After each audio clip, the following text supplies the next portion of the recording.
अगर आप चैनल पर पहली बार आए हैं तो अभी सब्सक्राइब करके बेल आइकॉन प्रेस करें और रहें बाखबर।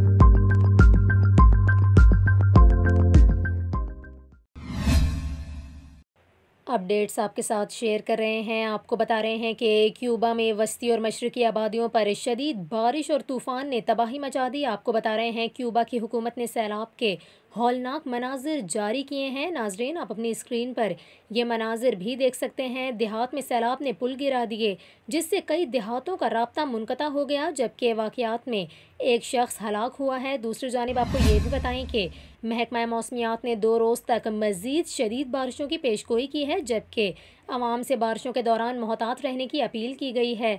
दूसरी जानिब आपको बताएं कि रवां माह सैलाब से सोमालिया में भी 21 अफराद जान की बाजी हार गए और कई हज़ार अफराद बेघर हो गए हैं। आपको बताएं, अक़वाम मुत्तहिदा के इंसानी हमदर्दी के राब्ता दफ्तर की जानिब से जारी करदा बयान के मुताबिक मुल्क के जुनूब में खुश्क साली से मुतासरा इलाके में तूफ़ानी बारिशों के बायस आने वाले सैलाब ने 1 लाख अफराद को बेघर कर दिया है।